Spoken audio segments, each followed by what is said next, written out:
Et la mission que m'a confiée le président de la République, parce que la France doit avoir un budget, parce qu'il y a des mesures d'urgence à prendre, sans attendre, c'est un devoir. Je l'accomplirai sous certaines conditions qui découlent d'évidence de la composition de cette Assemblée. Certains aimeraient voir cette crise parlementaire virer à la crise de régime. Cela n'aura pas lieu grâce aux institutions de la Ve République et à ses soutiens, mais cette crise a des racines. D'autres crises sont palpables, profondes, entremêlées.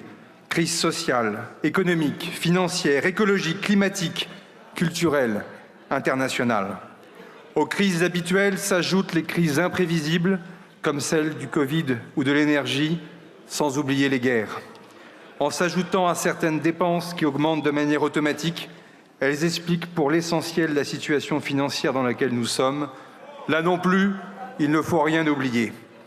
En vérité, plus qu'une crise, je crois que nous changeons de monde, créant des fractures tout aussi locales que mondiales et des bouleversements géopolitiques majeurs. Une révolution de même ampleur que la révolution industrielle remet tout en cause.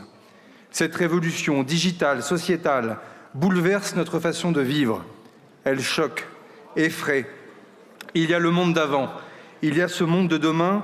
L'irruption de ce nouveau monde provoque 1000 conflits, 1000 raidissements. Nous vivons et nous vivrons dans une époque de crise. Soit on les subit, soit on les utilise. Soit on change, soit on sera changé. Le dégagisme, c'est cela. Ceux qui ne changent pas, ceux qui s'agrippent aux vieux réflexes, aux postures, disparaîtront. En politique comme en tout, en France comme ailleurs, le basculement du monde ne s'arrêtera pas.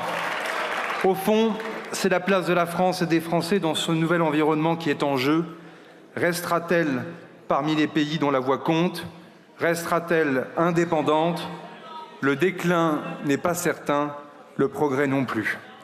Tout dépend de notre capacité à innover, en matière politique comme en matière sociale, économique ou scientifique.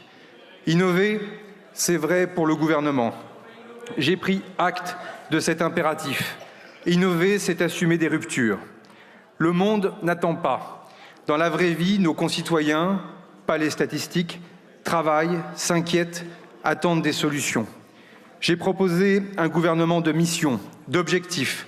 Il n'agira qu'avec l'Assemblée nationale et le Sénat. À nous, au-delà des divergences, des écoles de pensée, des confrontations, de valoriser ce qu'il est possible de faire ensemble. La défiance de nos concitoyens n'épargne personne. Ou bien la politique sert à quelque chose et les politiques trouvent des terrains d'entente, ou bien ils ne les trouvent pas et la déception se répand autant que l'impuissance. Je vous propose d'avancer. L'Assemblée, dans sa diversité et ses divisions, ressemble aux Français. Elle est le fruit du choix des Français. Elle traduit les doutes, peurs et espérances de millions de nos compatriotes. En un mot, cette Assemblée n'a jamais été aussi représentative des Français. Il faut en tirer toutes les conséquences. Jusqu'ici, on en a tiré essentiellement des conséquences négatives. On peut aussi en tirer des conséquences positives. Il serait temps. Pour avancer, la première condition élémentaire est de pouvoir compter sur le soutien des députés qui portent le besoin de stabilité. Je remercie toutes celles et ceux qui ont annoncé leur soutien. J'ai proposé au président de la République un gouvernement pour donner un budget sérieux et fiable pour la France, utile et bon pour les Français dans les 3 mois. Ce gouvernement incarne le renouvellement avec l'entrée d'experts parmi les plus compétents de notre pays. Chacun apporte une expérience incontestable. Je les en remercie. Ils quittent des fonctions stables pour se frotter à une vie politique qui n'a pas toujours montré sa meilleure face ces derniers jours. Ils serviront le pays avec une nouvelle génération de parlementaires qui partagent l'envie d'avancer. Toutes et tous ont une feuille de route, tous ont conscience des difficultés. Pour réussir à faire avancer notre pays avec une Assemblée nationale divisée, la seconde condition, que j'avais sans doute insuffisamment mesurée, je le reconnais devant vous, est de tenir le gouvernement le plus éloigné possible des divergences légitimes qui s'expriment à travers les partis politiques. Il est logique que chacun affirme ses convictions. Chacun pose ses lignes rouges avec d'autant plus de force que des élections se profilent, c'est tout naturel. Le gouvernement de la République assure la continuité de l'action de l'État, porte ses propres convictions dans le respect de la diversité de ses membres, mais il doit incarner l'ouverture au débat et au compromis. Qui recherche les points d'accord, d'action, plutôt que de cultiver les différences? Parce que dans la situation du monde, marquée par une instabilité financière, militaire, économique, commerciale, migratoire, climatique, mieux vaut montrer une France unie qu'une France divisée. C'est une évidence qui est tellement évidente qu'elle disparaît tant on se complaît dans des querelles intérieures. Ce que je vous propose, c'est de trouver un chemin commun malgré les divergences. Le gouvernement proposera, nous débattrons, vous voterez. Là encore, c'est une rupture. La troisième condition pour réussir cette mission est de redonner du sens à la politique. Pas par des mots, mais par des actes, par une nouvelle pratique du pouvoir qui doit amener plus de progrès pour nos concitoyennes et nos concitoyens. Mesdames et messieurs les parlementaires, partager le pouvoir avec le Parlement, voici incontestablement une rupture.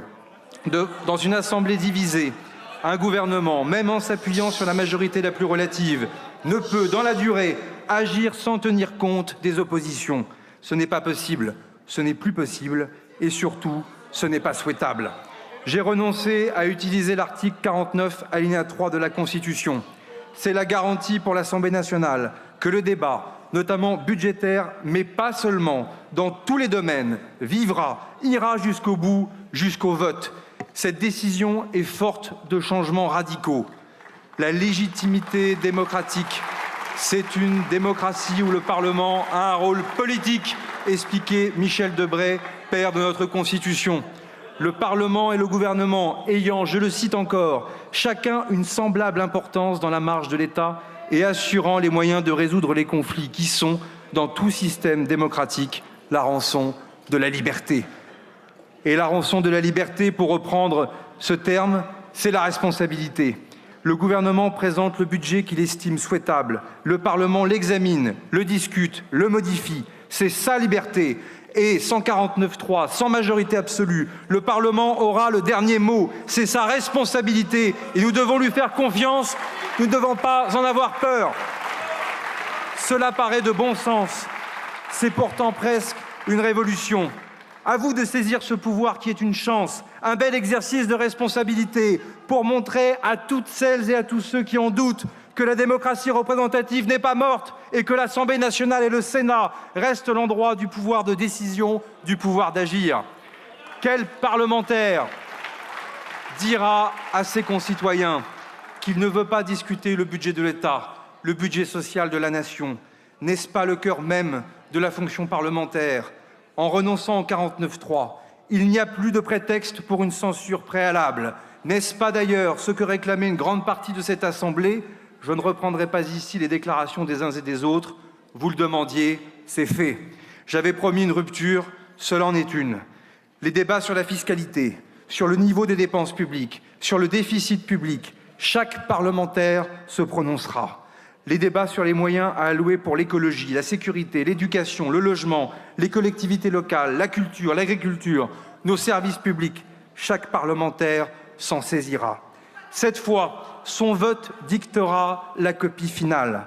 On verra la position de chacun sur la dette, les impôts, les dépenses, les économies. Chaque vote sera un acte. Le budget sera donc au cœur du débat. Alors, que contient ce budget initial ? Une maîtrise des comptes publics qui réduira le déficit. Dans la copie proposée par le gouvernement, il est réduit à 4,7% du PIB contre 4,6% suite au retrait de la suppression des 12 jours fériés. Comme je l'ai déjà annoncé, dans tous les cas de figure, à la fin de la discussion budgétaire, ce déficit devra être à moins de 5% du PIB, car cet impératif de souveraineté s'impose à nous tous. Nous ne pouvons pas placer notre pays en dépendance durable de prêteurs étrangers. Et je ne serai pas le Premier ministre d'un dérapage des comptes publics. Aussi, dès 2025, nous aurons respecté les 5,4% de déficit prévus par mon prédécesseur. Le gouvernement proposera un projet qui, par essence, est perfectible. Il est urgent de continuer à dépenser moins. L'État a engagé une revue de ses dépenses. Des économies seront faites Et il faudra désormais qu'elles s'inscrivent dans un cadre pluriannuel en s'appuyant sur une véritable réforme de l'État.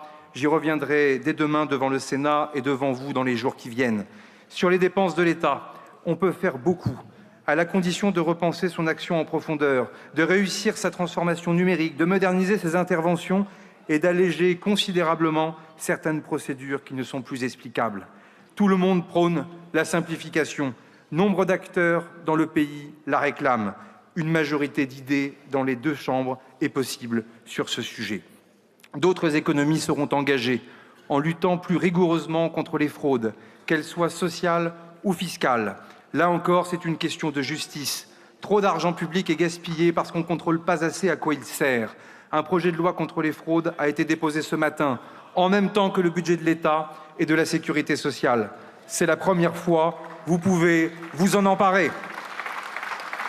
Il y a par ailleurs des baisses d'impôts pour les petites et moyennes entreprises.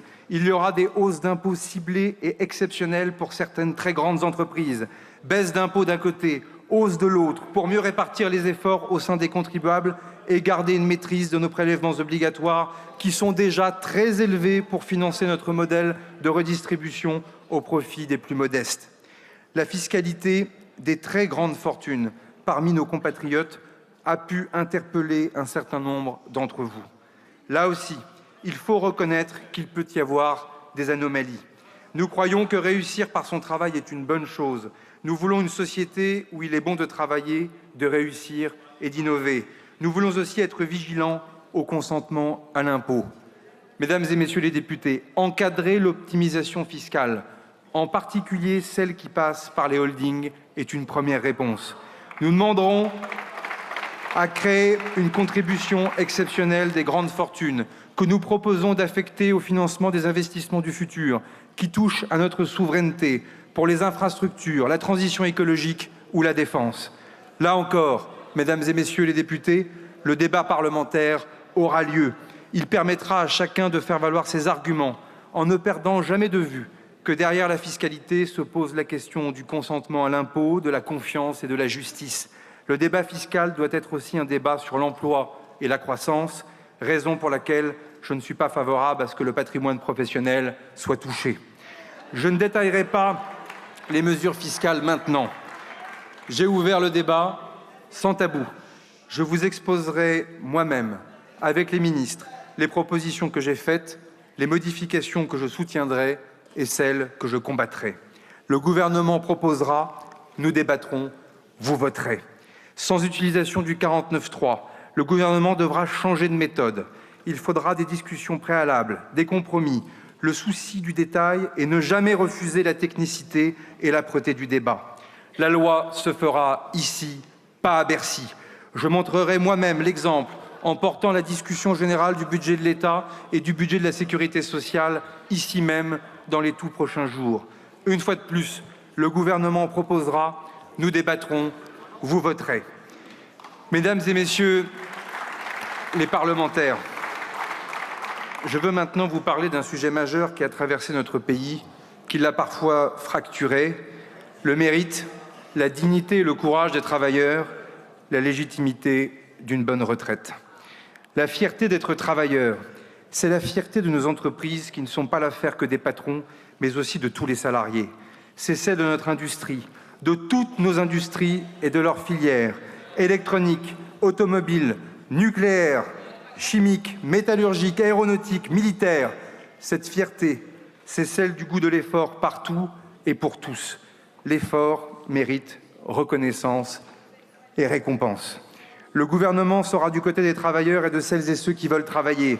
Le travail est la condition indispensable à la croissance et au financement de notre modèle social. Il nous faut nous attaquer à deux problèmes majeurs. Les Français, quand ils travaillent, sont productifs. Par contre, ils accèdent trop tard au travail et en sortent parfois trop tôt. Le deuxième problème est qualitatif. Nous avons en proportion trop d'emplois de services moins rémunérés et pas assez d'emplois industriels qualifiés. C'est la raison pour laquelle il est urgent d'accélérer la réindustrialisation de notre pays par l'investissement, l'innovation, mais aussi par notre politique énergétique. Nous croyons à la promotion interne, à l'ascenseur social. Je demanderai au ministre du Travail et des Solidarités d'engager dès cet automne des négociations par branche pour développer des parcours permettant aux salariés en bas de l'échelle de devenir agents de maîtrise et cadres.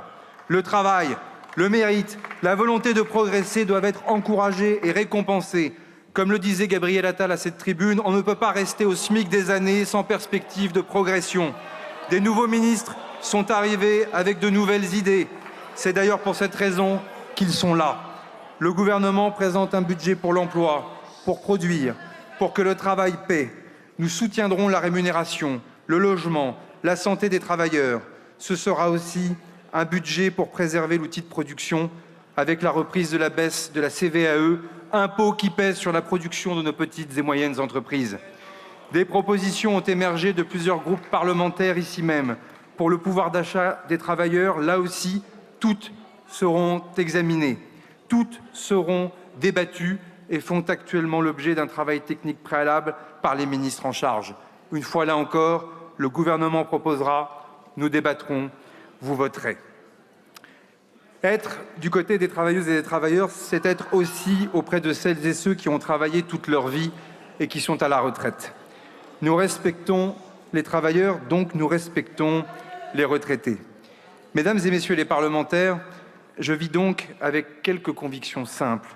Celle qu'il faut garantir l'équilibre de notre système, qu'il faut le financer pour les générations futures, qu'il faut pour chacun une retraite digne et pérenne. Il y a moins de cotisants qu'avant et plus de retraités. Cela s'impose à nous, comme dans plusieurs pays européens. Plus personne ne peut le nier.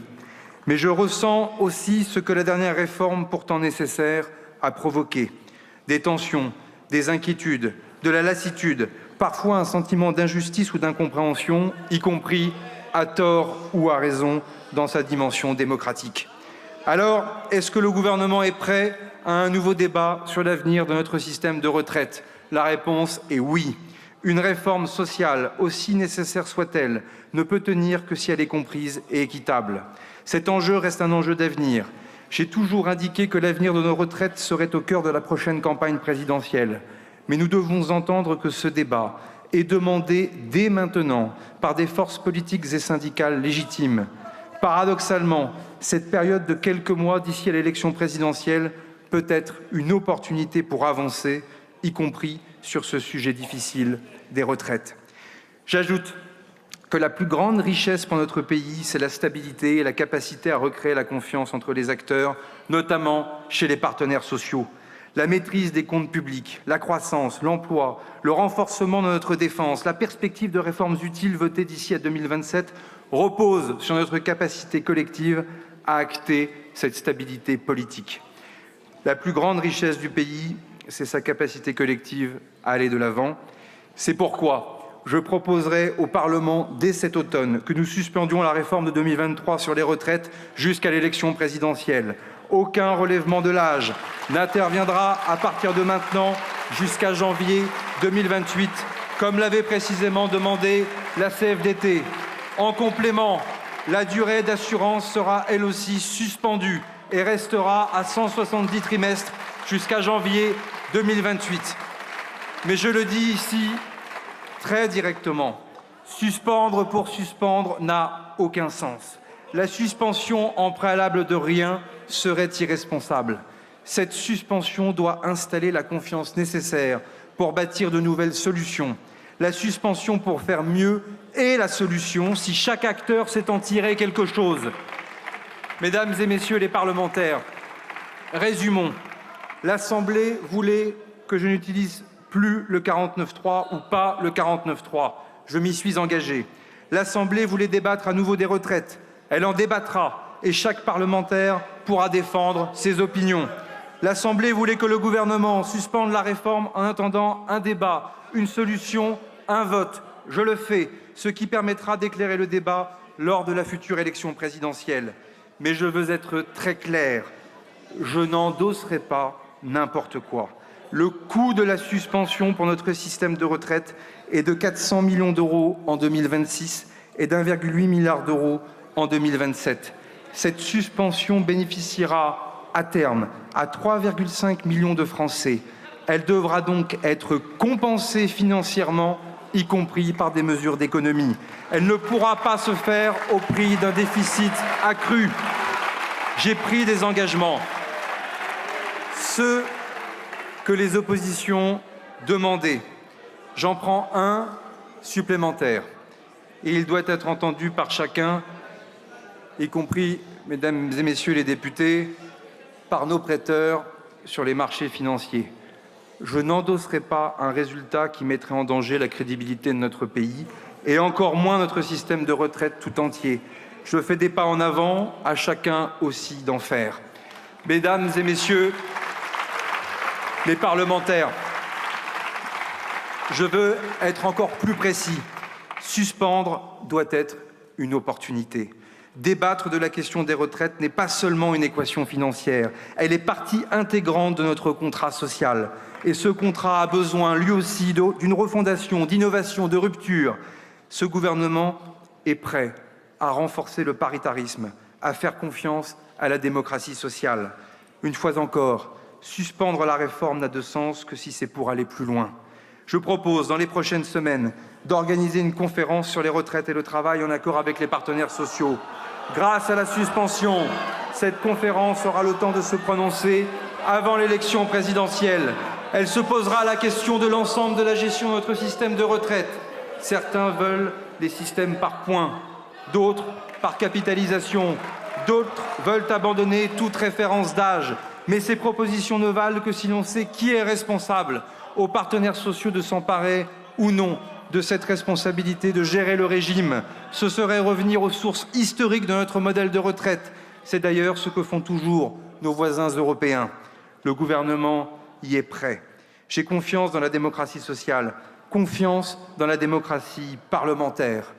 Si la conférence conclut, le gouvernement transposera l'accord dans la loi et le Parlement décidera. Sinon, il appartiendra aux candidats à l'élection présidentielle de faire leurs propositions et aux Français de les trancher. Elle pourra rendre ses premières conclusions au printemps prochain. Mais il y a aussi des urgences. J'ai inscrit, comme s'y était engagé mon prédécesseur, dans le budget de la sécurité sociale, une amélioration concernant les retraites des femmes. Là aussi, je pense que c'est consensuel, inutile d'attendre. La conférence devra aborder d'autres sujets cruciaux, comme l'attractivité de certains métiers indispensables, le travail pénible, l'usure au travail et les carrières longues. Voilà une discussion qui était bloquée depuis 23 ans. Paradoxalement, la rupture, c'est de conclure. Là encore, le gouvernement proposera, nous débattrons, vous voterez. Je le dis sans détour, suspendre, ce n'est pas renoncer, ce n'est pas reculer, si nous savons utiliser ce temps avec intelligence et volonté d'avancer. La cohésion sociale, l'unité du pays et donc sa stabilité sont une force. La division, elle, a un coût, chacun doit l'assumer. Mesdames et messieurs les parlementaires, partage du pouvoir entre le gouvernement et l'Assemblée, partage du pouvoir entre le gouvernement et les partenaires sociaux, partage du pouvoir aussi avec les collectivités locales, pas pour faire plaisir aux élus locaux, j'en suis un, mais pour être efficace au service des Français. On le dit souvent, on le fait rarement. Déjà, avec une urgence sensible, la réforme institutionnelle pour la Nouvelle-Calédonie. La fin des accords de Nouméa a laissé un vide institutionnel qu'il faut combler pour permettre la paix sur le Caillou. L'accord de Bougival permet un chemin de réconciliation. Il doit être transcrit dans la Constitution. Le gouvernement proposera la discussion de ce texte avant la fin de l'année, afin que les Calédoniens puissent être consultés au printemps 2026. C'est une urgence. Mais ce serait une erreur de croire que la Nouvelle-Calédonie est un cas à part. La question des Outre-mer se pose aussi avec la même urgence. Un projet de loi concernant la vie chère est prêt. Il ne faut pas attendre. Certains territoires, comme aux Antilles et en Guyane, réfléchissent à leur avenir institutionnel. Nous devons les accompagner. Un projet de loi constitutionnelle concernant la Corse, fruit de 2 années de discussion, lui aussi est prêt. Rien ne serait pire pour l'État que de renier sa parole. Là aussi, l'Assemblée nationale et le Sénat débattront et trancheront. Nos concitoyens veulent que le pouvoir soit proche d'eux, adapté aux réalités de terrain. Je proposerai donc en décembre un projet de loi pour renforcer le pouvoir local, un nouvel acte de décentralisation, lui seul permettra de réformer l'État de manière globale et d'améliorer le fonctionnement de tous nos services publics. Qu'est-ce que l'on attend de l'État? C'est la question centrale. La police, la justice, la sécurité, la défense, les relations internationales. Dans ces domaines, les budgets ont augmenté depuis 2017 et continueront d'augmenter. L'État s'est renforcé parce que ce sont des missions que lui seul peut exercer. Pour le reste, quel doit être le niveau de décision locale? Qui est responsable de quoi? Je proposerai un principe simple, celui de l'identification d'un seul responsable par politique publique. Il s'agira soit d'un ministre, soit d'un préfet, soit d'un élu.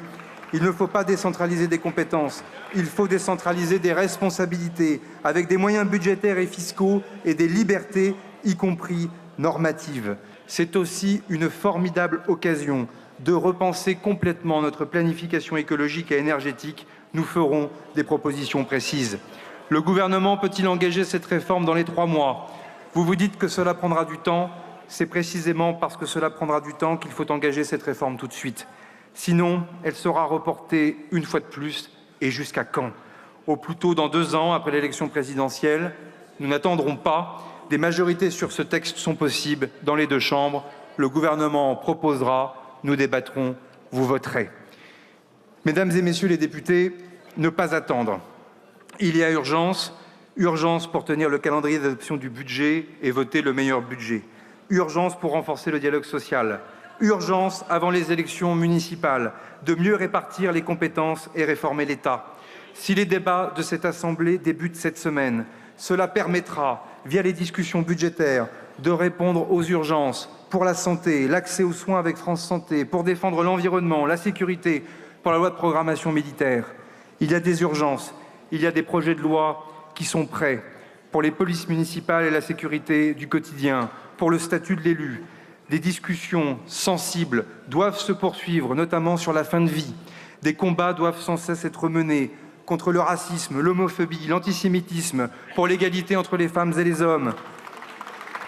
La soif absolue de nos compatriotes pour leur sécurité, pour la justice et le respect de la loi doit être entendue sur chaque banc de cette Assemblée. Les enjeux migratoires à venir, tant liés à la démographie, au réchauffement climatique et au terrorisme, posent un défi imminent qui ne peut être nié. J'y reviendrai. Les ministres y reviendront, à condition d'oser discuter, agir, avancer. Tout cela, nous pouvons le faire ensemble dans les mois qui viennent si nous mettons fin, mesdames et messieurs les parlementaires, à cette crise.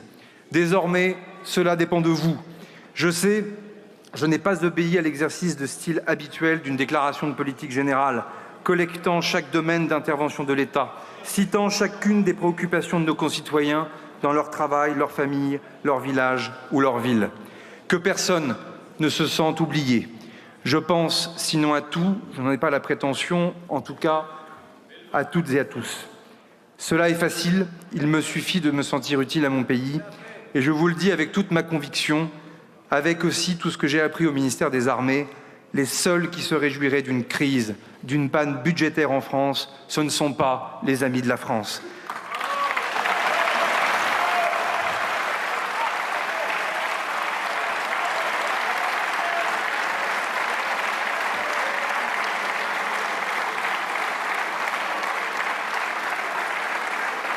Qui, parmi les Français, se sentira mieux si la France se divise plus encore, si elle est plus faible, si elle repousse les questions de fond et les questions d'urgence à plus tard? Je ne vous ai pas fait un discours de politique générale convenu. Je reviendrai ici pour expliquer la politique que le gouvernement entend mener sur les sujets fondamentaux. Je me suis engagé à revenir pour expliquer le budget, parce qu'il traduit une politique pour la France. Mais je reviendrai aussi sur les questions de sécurité, d'immigration, d'énergie, de transition écologique, d'éducation, du numérique. Sur tout cela, nous ferons des propositions, nous débattrons et à la fin, vous voterez. Je ne vous ai pas présenté un programme à long terme. C'est un gouvernement de mission. L'urgence est de redonner son sens à la politique, de redonner confiance en la politique, de respecter les engagements de chacun, y compris ceux des oppositions. La vraie démocratie permet à celles et ceux qui ne sont pas d'accord de travailler ensemble, sans rien renier de leurs convictions. C'est ce qui se passe dans toutes les démocraties du monde et même dans tous les conseils municipaux de France. Osons, il suffit de faire un pas, c'est comme cela que l'on avance pour la France et pour les Français. Je vous remercie. Merci beaucoup, Monsieur le Premier ministre.